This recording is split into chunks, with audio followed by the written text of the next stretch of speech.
All right. Hi, thank you so much for your time. For the record, could you please state your name, where you work, and your role at this business? Yes, Sam. My name is Mike Gorowski. I work at Element Solutions Incorporated, and I'm the Executive Vice President, Head of the Industrial and Specialty Divisions. Thank you. All right. You're welcome. So, how did you get into that field? Yeah, it's interesting, Sam. I started out in accounting. I was an accounting degree in college, but never really wanted to do accounting. So I wanted to run a business. So I took jobs in accounting, but at the same time, I took on different roles where I managed IT and I got involved in operations and manufacturing. Um, so it's been a long time to get here, and I'll say the different roles I had and keeping my um, options open and trying new things gave me the experience to lead the company. All right. So, would you say your college degree and what you learned in college is relevant in what you face in your business today? Absolutely, Sam. It's funny. I give talks to a lot of college kids, and I think if you want a job in business, having an accounting background is critical. The reason I say that is if you're a sports person and you try to determine who the best player is on a team, you look at their statistics, right? So accounting is the statistics. So how we keep score in business is how we account for profit or cash or whatever the case may be. So for me, knowing the lingo in the accounting or the language of the numbers gives me the ability to run a business, understanding how the results are not only calculated, but how they're impacted by the actions we take. All right. Do you think you would, if you didn't have that background, do you think you would be in the spot you are today? For me, I would say no.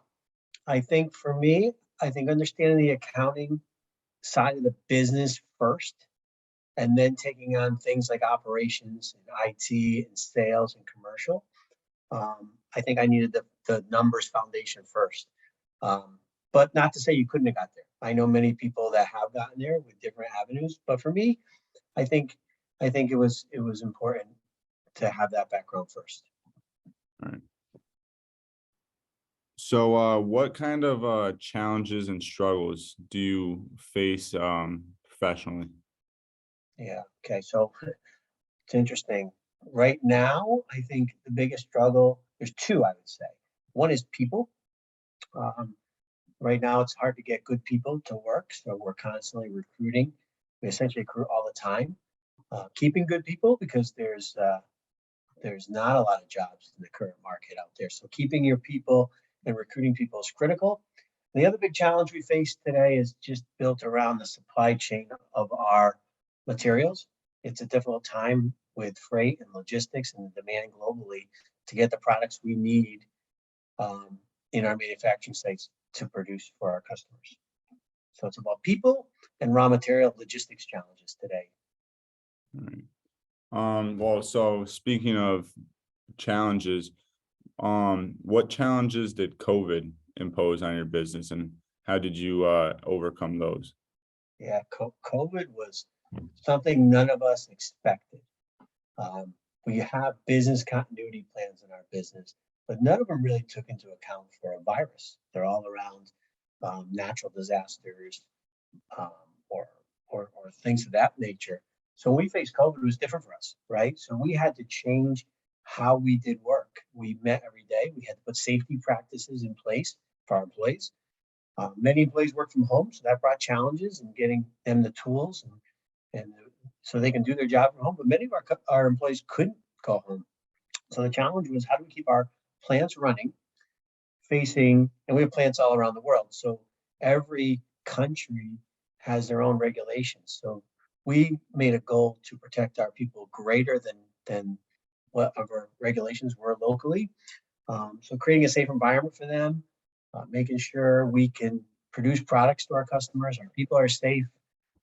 So the biggest challenge for us was something we've never dealt with, and basically keeping our people safe and our facilities open so we can supply customers.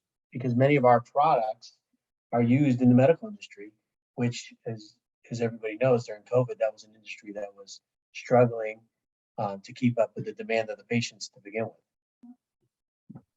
All right. So, is there anybody in this field that you looked up to as like a role model as you were coming up through the business, you know, going into the ranks, someone you admired? Yeah, Sam, I was lucky enough to have a few mentors, in my career. And I would say one of the early ones was my advisor in college, who told me as things got hard, and as you'll see in college, some of the classes as time goes on gets harder. And I wanted to take the easy route and leave accounting and go into business management, where he sat me down and said, and I know it's hard, but business management are great classes, but you can't learn how to manage big people and businesses through a textbook. You should stick with accounting, learn accounting, and then your career opportunities open up, which turned out to be correct. And then secondly, when I joined McDermott, which is now Element Solutions 21 years ago, I had I was lucky enough to work for someone who was a great mentor. And he still works in the company today. He was the president of the company. He took me under his wing. He was someone that came from accounting. He worked in a big six accounting firm at the time. They were big six.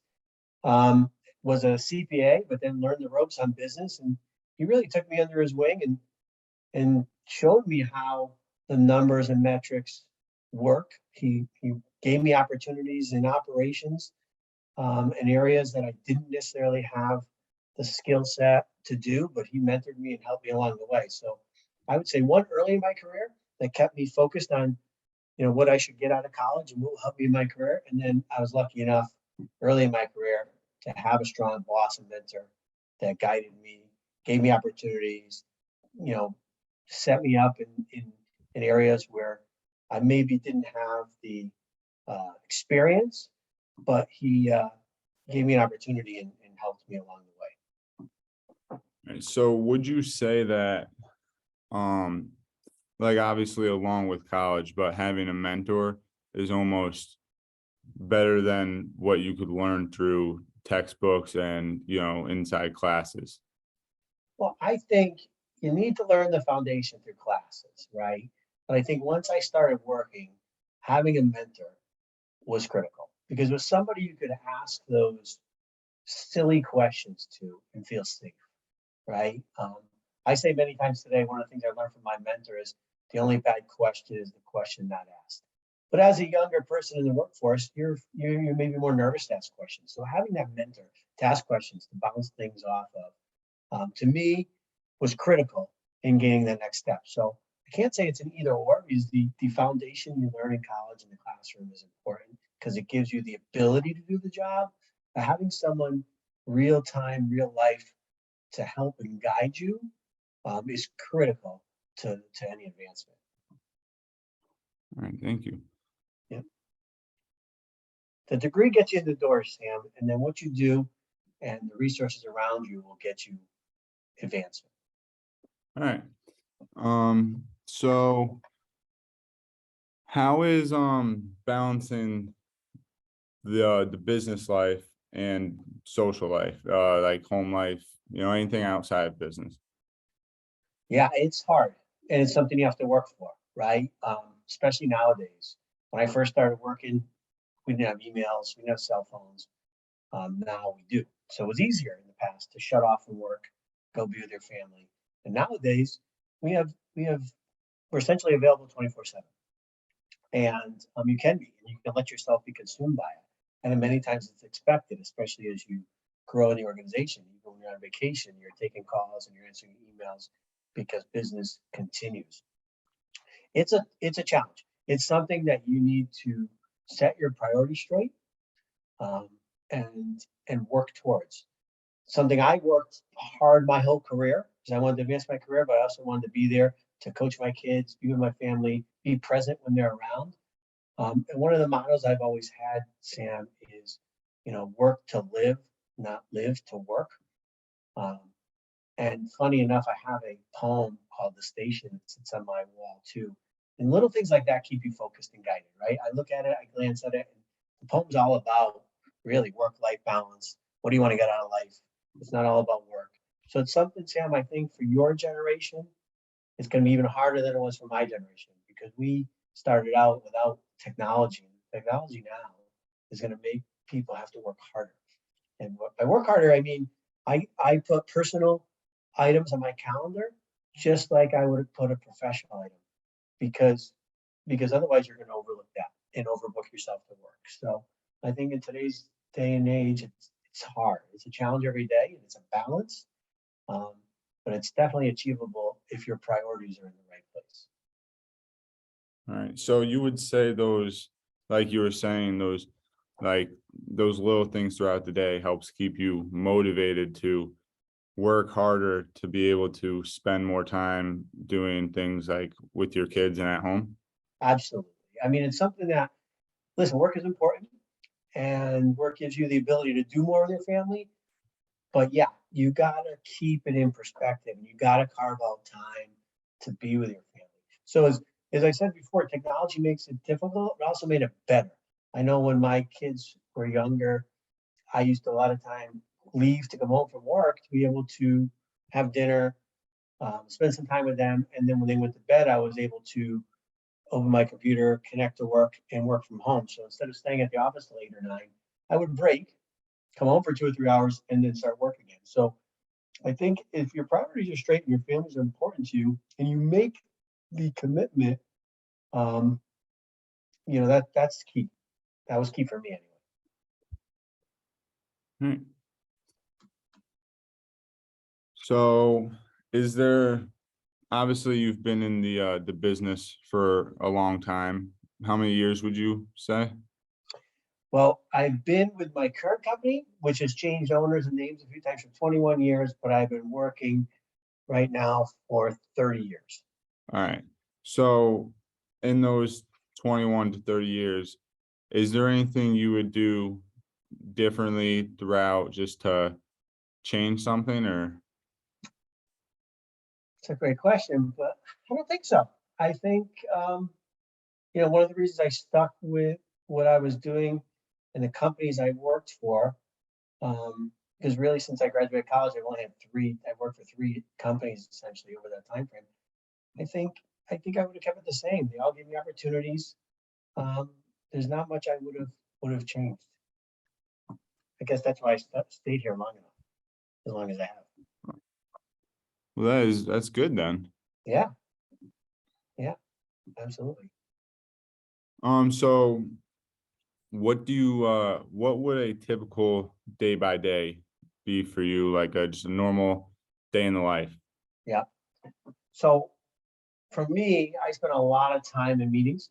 You know, usually it's checking in on projects or different activities we got going on. But I run my area under the guise of top fives. So I have in my organization, I have 3,000 employees. I got like 8 direct reports. So you can't do everything. So you need to trust but verify. So what I do with my team is I trust them to do their jobs because they're better at doing their jobs than me. And I focus on their top 5 projects that we establish. And that's really what we talk about. Obviously, things rise. Um, they come, things come to the surface and you have to deal with them. But 80% of my time should be on my top 5 projects, which align with my employees' top 5 projects. So essentially, I spend most of my day meeting, talking, working those projects. At the end of the day, I look and if I haven't done anything to move those forward, then I know it wasn't a good day and I lost focus. I travel a lot too, so I have to balance where I travel and what I do around achieving the goals. So most of my day, it's funny, everybody works for me, but I think I work for all of them, tends to be working with my team, coaching them. One of the biggest things I can do is allocate resources. Where I sit in the company, I can allocate resources, and that could be people, time, money towards projects, and taking down barriers. So I can allocate resources to areas that need help, people and money. And if there's obstacles that are in people's way, I have the ability to remove those obstacles so they can move forward with their project. So while I may have a big organization working for me, I tend to work more for them than them for me. I don't know if that answers the question, Sam. Yeah, so in that you were saying, I feel like obviously you have a large leadership role, um, where you work and in your department. How Mhm. is that leadership role? Because it seems like a lot of people, you have a lot of people under you that look to you for different things. So how would you say that is? So I like it. You know, they come to me because they trust me. They know that I'll take action and direction. I'd rather them come to me, especially when they're struggling, than not come to me, and it slows down progress in the company. So, but yeah, I need to be flexible, right? So usually when someone comes to me, it's important enough to raise to me, so I need to listen. So sometimes it means put down your priorities to make sure they get the time and resources they need. So it's I'm okay with it. I like it. And I think it energizes me because no 2 days are the same. So would you say you've always kind of had that leadership role like that, like just being a good leader, having that quality, or did you have to, learn and adapt to that? Well, in some ways, you learn along the road, right? So I don't think anyone's born a leader, but people gravitate to a leader. I've always been one to take action. I've always been one to listen. You don't, as a leader, you don't have to be the smartest person in the room. So I've always, you know, listened a lot. I don't mind making the decision, but I'm giving other people an opportunity to express their thoughts, their beliefs, or what they think should or shouldn't happen. Doesn't mean we're going to do that. It doesn't mean it's management by consensus, but I think I've always been one that people turn to because I'll listen, I'll give good feedback, and I'll take their input serious. So I think I had some leadership capabilities, but many of them, you get better over the years. It's like any art you work at. You work at it, and you get better. You learn. You see what other people do in situations. So I think, um, my natural personality, people gravitate to me, and I think over my career, I fine tuned those skills to become a better leader. I don't think I was a great leader 30 years ago, but I think I'm much better today. All right. So that kind of brings me into my next question here, or next, but so I was going to ask, what do you think your greatest achievement in the line of business you're in has been for you personally, and then for the company you're in? Mm, Greatest achievement. That's a tough one to say, right? So my greatest achievement in my role today, um, I'm going to say we went through a massive integration um, of a company we bought. It was a big competitor of ours, and it was a fierce competitor. So these were two companies that fiercely competed with each other on a day-to-day basis in a small niche market. So in a market where there's five competitors, two of us came together. And throughout the company, there were some bumps. There were parts of the company where the integration of the two companies didn't go well. At the time, I was running the Americas, and I put together a team who I thought were the best people. A lot of times in these situations, people gravitate to who they know. I spent some time interviewing, getting to know the people. When I put a management team together, there were six people underneath me, and it ended up being three people from my legacy organization and three people from the company we acquired. Um, so at that point, and I didn't go out planning to do that. But what I did is just assess the talent, talk to the people. And then when we integrated, it was smooth, right? So some parts of the world in other regions, some of the leaders perhaps took the "we acquired you" to the new company and weren't as open, honest as they integrated them into the company. We had, we hit the ground running, Sam. It was so much fun because it started with the leadership. And when we had a leadership team that was split between the two companies, that were aligned because we worked together as a team. We created a vision, we created a strategy, and the team just gelled. It was quite remarkable how it happened. Fierce competitors became loyal friends overnight. So when I looked back at that, and everyone has a competitive side, and I looked at the rest of the world, the integration, and clearly we did the best job. So it felt good from a competitive. I always like to do better than your peers. But at the end of the day, the camaraderie and achievements we put in were great. And then we went through 3 years of above market growth. And I think it all ties back to having the people engaged, people aligned, people working towards the right goal. Now there were difficult decisions to make, and we made them. We made them quick. We were clear with our communication, so everybody knew. That's another key thing, is the more you communicate, the better. So if I look back over my career, I think that was, one of the things I'm most proud of, is taking two companies together and being super successful with above market returns and creating a team. And it's funny because that helped me get promoted. And out of those 6 managers that I had working for me, 4 of them I've been promoted within the company since then as well. So I got great, not only was the integration successful, I think the team I put together has been successful, and you look back pretty fondly on that. Would you say that integration was definitely a tough time, Yes, yes. business wise? Yeah, I think it's a tough time because you don't want to become too inwardly focused. You have 2 companies coming together with 2 different cultures as you create a new company. So it was tough because a lot of times you could be inwardly focused, so your business suffers. So we really need to stay aggressive in the market to grow our business. So it was tough. It was a tough time. I mean, the markets were strong, but they weren't booming. So in order to achieve the growth we got, it took some hard work. It took some effort so we could focus externally on the customer versus internally on the business.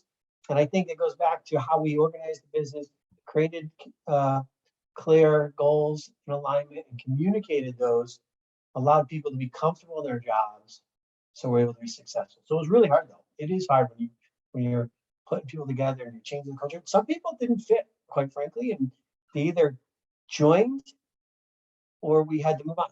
There was no appetite for any distractors. We knew what we had to do.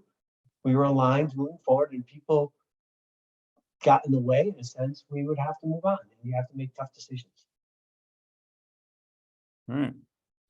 So obviously that everything you've been talking about sounds, very very hard to do.